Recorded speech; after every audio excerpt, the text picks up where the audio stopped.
करता है, भक्त इतना प्रेम करता है कि जब भगवान के किसी उज्जवल चरित्र को वो सुनता है ना, तो सुनकर उज्जवल चरित्र को वो अपने आप को उस चरित्र में रखकर विवल हो जाता है। अरे वाह, भगवान ने इतनी रक्षा की, प्रहलाद की खंभा फाड़कर आ गए। अरे ध्रुव इतने छोटे बच्चे की छोटी तोतली तोतली वाणी से बोले हुए मंत्र को सुनकर भी भगवान प्रकट हो गए। अरे द्रौपदी की रक्षा की, उसको नंगा होने से भगवान ने बचा लिया, उसके वस्त्रहीन होने से, उसकी लज्जा जाने से भगवान ने उसको बचा लिया। कहां थे द्वारिका में और कहां आए साड़ी बनकर। ये सब चरित्र को सुनकर वो प्रेम से विवल हो जाता है और उसकी आंखों से टप टप टप करके आंसू बहने लगते हैं, उसके शरीर के रोंगटे खड़े हो जाते हैं, विवल हो जाता है।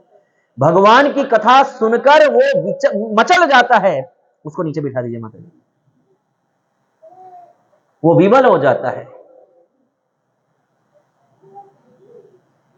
अगर हमारे जीवन में भगवान की भक्ति में ये स्तर आ जाए तो उसको रागानुगा भक्ति कहते हैं। हम लोग भक्ति रसामृत सिंधु पढ़ रहे थे, अभी हमारा बंद हो गया। भक्ति की बहुत उन्नत अवस्था है रागानुगा भक्ति।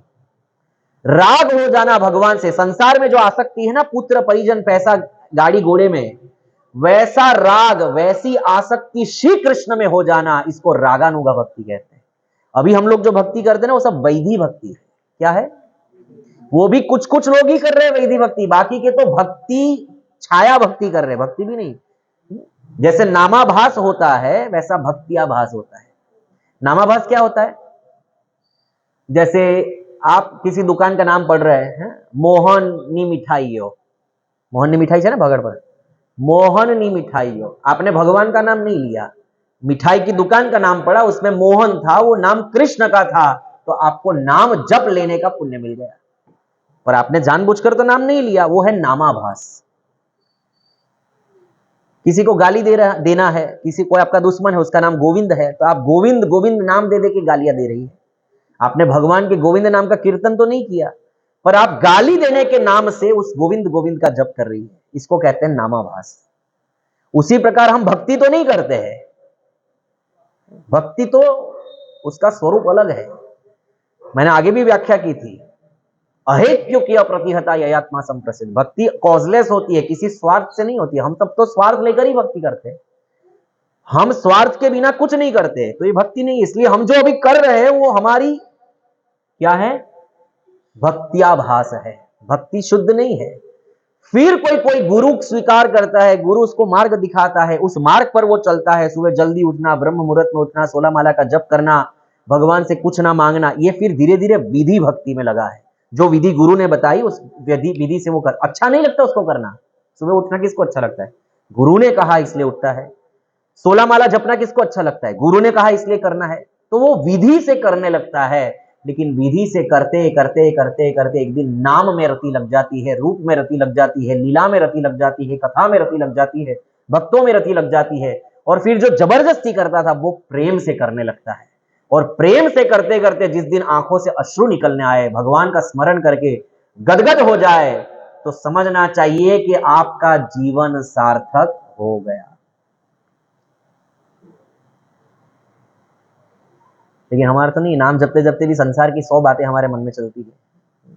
रोना भी आता है, लेकिन हमारे दुख का विचार कर करके, हाय हाय मैं कितनी दुखियारी, ऐसा करके रोना आता है। भगवान का स्मरण करके रोना नहीं आता, भगवान का स्मरण करके रोना आना चाहिए। और ऐसा नहीं कि सत्संग में बैठो तभी आवे। किसी किसी लोगों को माता जी सत्संग नहीं आती है, घर पे कुछ नहीं होता उसको। एक बार हम लोग मंगला आरती कर रहे थे, याद है ना? हाँ, ये माता बाता किसी में आती नहीं है, ये ढोंग है।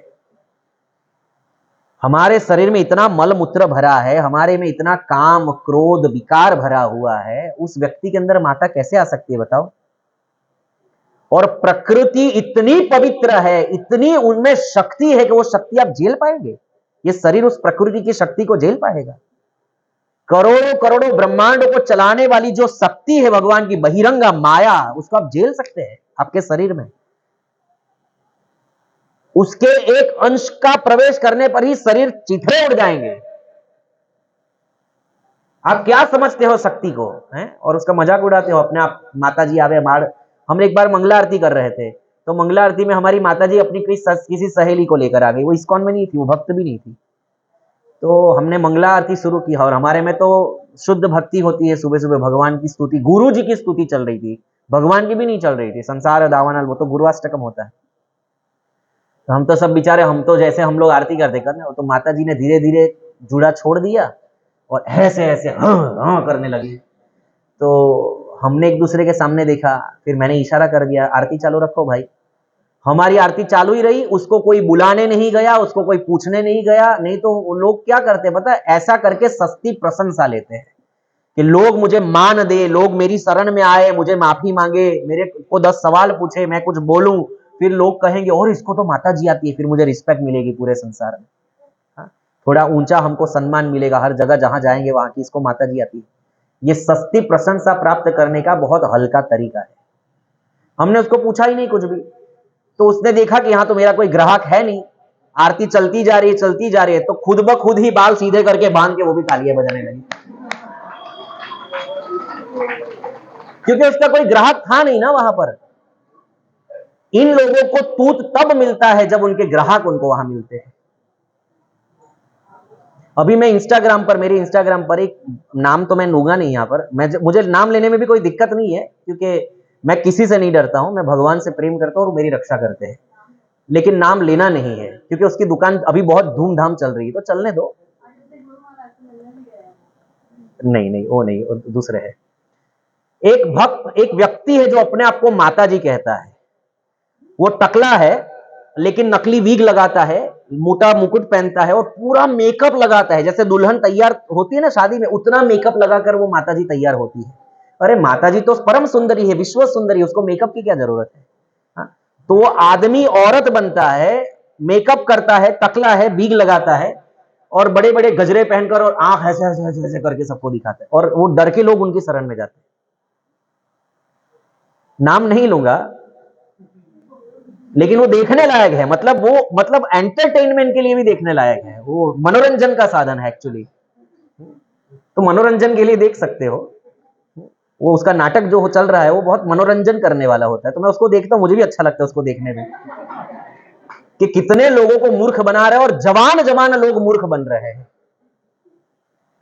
गद्दे पे चढ़ता है या चढ़ती है जो अपने आप को मानता है, गद्दे अपना जूना घरमा खबर, पहला घरमा गादला ना थप्पी मुकता था, नैनी पर चादर ना के, तो वो थप्पी के ऊपर चढ़ती है, त्रिशूल लेकर ऐसे ऐसे ऐसे करके सबको देखती है और सामने पंखा रखती है जानबूझकर, ताकि उसके बाल ऐसे उड़े तो लोगों को लगे कि माता ने प्रवेश किया है।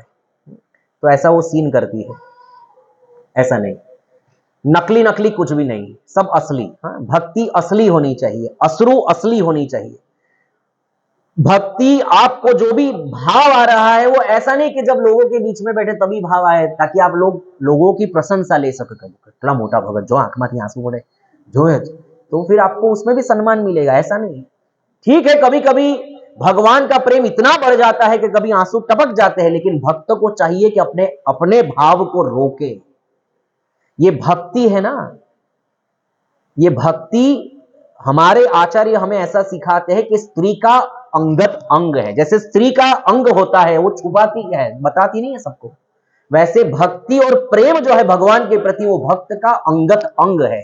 उसको छुपा के रखना है, सबके सामने दिखाना नहीं, अपनी भक्ति का प्रदर्शन करना नहीं, उसको जितना हो सके, और जितना आप छुपाना सीखोगे ना उतना वो गुनाहकार में बढ़ते जाएगा, और जितना छपवाते जाओगे, जितना लोगों के सामने दिखाते जाओगे, उतना वो धीरे धीरे धीरे धीरे कम होते जाएगा।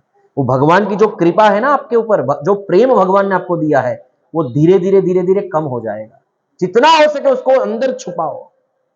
આપણે સંસારમાં પણ જોઈએ છે, દુઃખ હોય તમે દુઃખને દબાવીને રાખો તો એ કેટલું ફૂટી પડે ક્યારેક, છે ને? ऐसे भगवान का प्रेम है, उसको जितना आप दबा कर रखोगे उतना वो बढ़ेगा, वो घटेगा नहीं, वो बढ़ेगा। समय क्या हो रहा है?